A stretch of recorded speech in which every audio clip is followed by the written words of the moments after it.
Well, if you guys are new here, the current status of this Zenith Super Duty is that I am waiting for paperwork from the FAA in order to get my inspection done, which will get me the airworthiness certificate, which will allow me to fly this airplane. Now, I am expecting to get that paperwork within the next couple weeks. And one of the things I've been wanting to do for a while was have a buddy of mine who's a DAR, a designated airworthiness representative. He does the FAA inspections. I wanted him to come up here and do a pre-inspection inspection, mostly the firewall forward, because I have never installed a Lycoming engine before, and Lycoming provides zero help and zero instructions on how to install it. The firewall forward from Zenith does have some instructions, but it's mostly on things like installing the baffles and the exhaust and the muffler and the airbox, things like that. So pretty much all of the wiring and everything else is kind of left up to the builder. So I had completed everything, and it seems like everything works. I ran the engine, but I still wanted to have somebody that had experience with this come up and take a look. So I had my buddy come up. He took a look. He gave me some recommendations for things to do. And then I had a mechanic friend of mine who's a really experienced general aviation mechanic, does a lot of engine work. I had him come up with help me on one of the fixes that the first guy recommended. So I'm going to take you through that now, because hopefully this information will help you when it comes time to install your engine in your Super Duty or whatever you're building. And before we get started, I want to thank Wicks Aircraft for sponsoring this video. They are offering you a 10% discount on anything you put in your shopping cart at wicksaircraft.com. You just have to put in my discount code, which is HOMEBUILT10, the number 10, HOMEBUILT10. You will receive 10% off your entire order. Thank you, Wicks Aircraft, for sponsoring another video. Now, the first thing he recommended was I put these little white boots on here. And I had these boots here at my house, but I never installed them because I didn't think there was really a need to, because everything is so secure in here. There's nothing that's going to come in contact here and short anything out. But I had them, so I put them on. We talked about putting them on here too. I just don't have any more to put on there. But even if I cover these with boots, all of this is still open. But I'm going to order some more boots, and I'll probably just throw them on here just because why not? But that was one of the things he recommended, so that's what I did. Now, I didn't know you were supposed to do this, but you're supposed to safety wire the gasculator. And you can see on the bottom on that little thumb wheel, there's safety wire. And that just goes from here back to here. And that just holds this from coming loose. And then as a backup, if that ever would somehow come loose, this is actually safety wired to the body of the gasculator. It's just wrapped around here, around the gasculator, and tied off here, obviously on both sides. So this wire, or this, can't move off of the bowl, because if that comes off, the bowl is going to come off, and then your engine will cease to run. So that's all safety wired and done now. I got two different recommendations on whether to put this sealant on here. I forget what that's called, not thread lock, but you can see that yellow stuff there. It just indicates that it's been torqued and done, and if this ever loosens up, you'll see a break in that yellow and you'll know that it's loosened. So I took some of the more important ones and put it on there. One mechanic recommended not using it, and one did, and I had it, so I just put it on. Now, one of the important things that we changed out was on the baffling. You can see this comes down in front of the engine and it bends down 90 degrees. There's a little tab. And then somewhere back there, you can see there's another one that comes down back here. And what you do is you hold those two together with a spring, just like this. This is what's included with the Zenith kit. And I had these on here, but when I put them on, I knew that they would have to be changed because the spring was riding and rubbing on this aluminum tube. But the most honest thing I can tell you is I had these on there and I just completely forgot that I was going to change those out later. So I'm really glad he saw that. So there's a couple other options you can do rather than using these springs. One option is to safety wire it, and the other option is to use threaded rod, which you can see on this engine. It has the threaded rod on here. It's right here, and that just pulls the two together. Same with on here, but you'll notice on here, they have this little rubber tube on here to keep it from rubbing, which doesn't really do a good job because you can see that it pretty much is rubbing on there. Never noticed it when this was in the pits, but that will definitely have to be changed when this engine goes back. But those are the two ways you can do it. You can safety wire it or use these rods. If you use the rods, all you have to do is bend them either up or down, but you don't want them rubbing, obviously, on that tube. Now, I didn't really know how to safety wire it properly, so that's why I wanted my buddy Mike to come out and basically do it for me and show me how to do it. And you can see that little red tube. That's just like a model airplane fuel tubing, basically.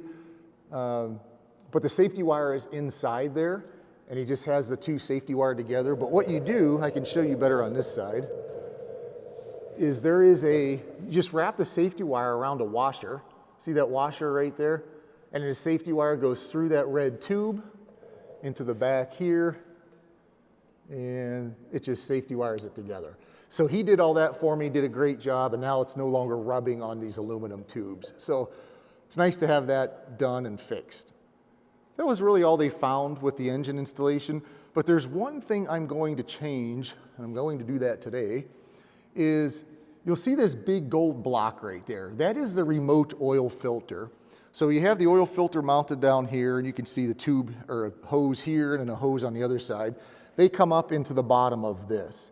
And the reason why you need a remote oil filter on the Zenith is because this oil filter sticks too far back and it interferes with all the structure on the firewall. So the engine basically doesn't fit. So you have to buy this remote oil filter kit, and you get this gold block that bolts to the engine, and then we mount the filter over here, which is actually really nice because it's a lot easier to change the filter here than it is up there. And if the filter is there, you know, horizontal, as soon as you take that filter off, you're going to be spilling oil all over the place. So I really like this to where it's just, you unscrew it and you're not going to drip oil everywhere. But the issue was, this right here is the oil temperature sensor. And this is the one that came with the engine. It just screws right into here. But I was having trouble grounding this. So there's one wire on there on the end, and that wire goes to the dynon. And then there's another, then in this part usually is grounded to the engine block. Because that gold piece is anodized, I couldn't get it to ground. So what I did, you can see on here, is I bought a flat piece of copper from Amazon. And I drew on there a washer with a tab, and I cut it out on the saw and then cleaned it up and filed it. And you can see it installed here. So I have that's the washer right there.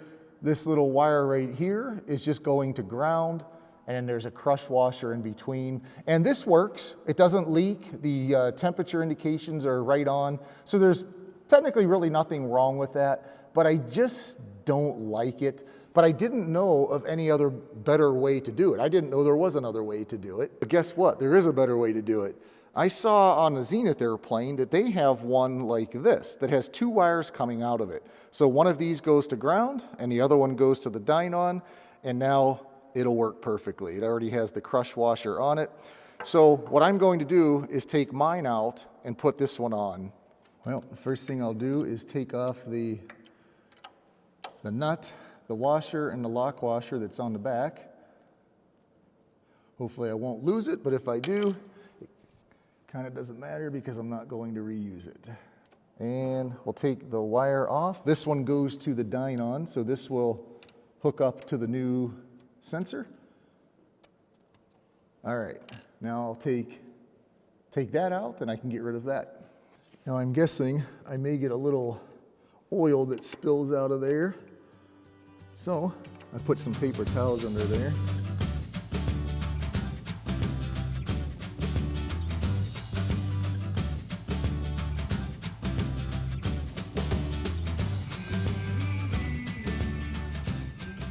There's a little bit of oil coming out of there, not bad.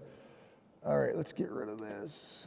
Now I want to put all this back together and save it because I just looked on Aircraft Spruce and this little sensor is $350. So you never know in the future if I'll need it for a different airplane, or maybe somebody at the airport will need it and I'll happen to have it in stock. So I definitely want to save that. Now what I'll do is I'll take my fancy washer and I'll just cut it off here. And you can see that's just a copper washer with a little tab for a ground.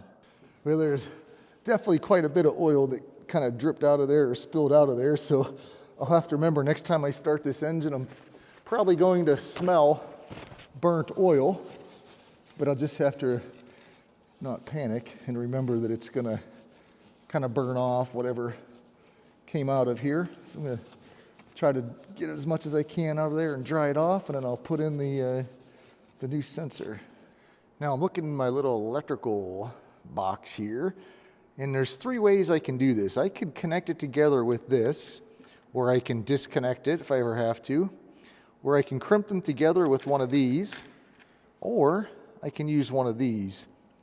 And just because of the room that I have to work with in here, I'm going to use, I think this one here. I don't really need to use this. I'm never going to have to disconnect that. If I ever do, I can just cut the wire and re-splice it if I need to. And I think it's just going to be easier to use these than this. So let's put a couple of those on there.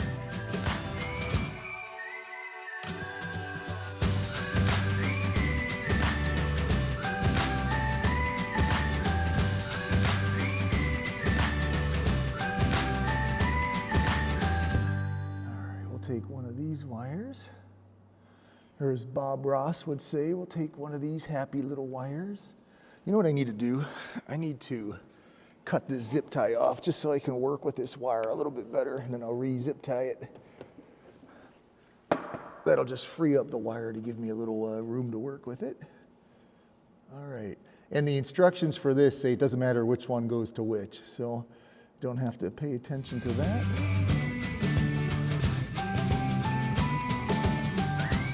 All right, there it is. Now I just need to zip tie it up to secure the wires, and then we'll turn the dynon on and see how it works.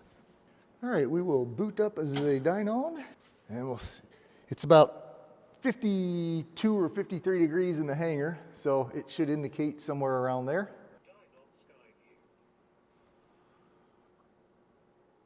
Oil temperature, -11. I'm thinking that's not right. Well, there we go. Now it's indicating 50 degrees, which is right on.